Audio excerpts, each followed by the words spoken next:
Psychedelic or magic mushrooms have been ingested by humans for over 9,000 years. Even today, this naturally grown fungus is commonly used as a recreational drug, causing hallucinations. But how exactly does it work? The main psychoactive ingredient in shrooms is called psilocybin. When ingested, the body breaks it down into the active drug psilocin, which makes its way to the brain. And here it begins to prevent the reuptake of the neurotransmitter serotonin, increasing its activity. On top of this, psilocin actually has a similar chemical structure to serotonin, meaning it can also bind to and stimulate receptors in the brain. This amplified stimulation causes you to perceive and experience things without any real stimulus, also known as hallucination. These can be of a varying nature, from visual to auditory sensations or mystical and insightful feelings. And while the experience can be quite enjoyable, some users have reported very unpleasant episodes. These feelings generally last between 3 to 8 hours, but could feel much longer as the drug alters your sense of time. Scientists have also suggested that the brain may temporarily rearrange itself by inhibiting normal brain activity and immediately creating new biologically stable brain connections.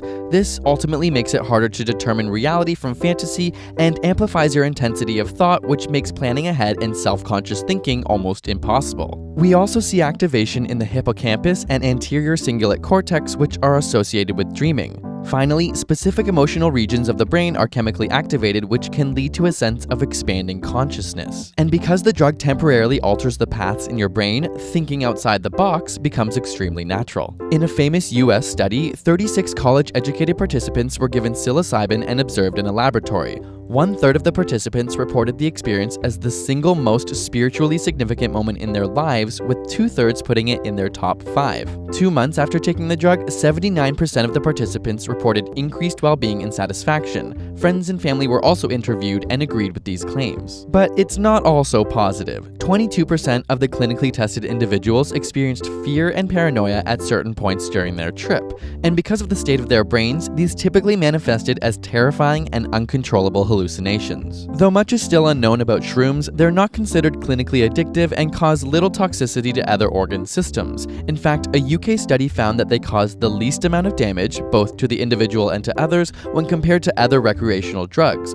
Ultimately, scientists believe that the laws need to change around clinical testing of the drug so advanced research can be executed to fully understand both the positive and negative effects that this magic fungus has on our brain. And if you haven't seen our video on the science behind Type A versus Type B personalities, you can check it out on our second channel, ASAP Thought, link in the description. And subscribe for more weekly science videos.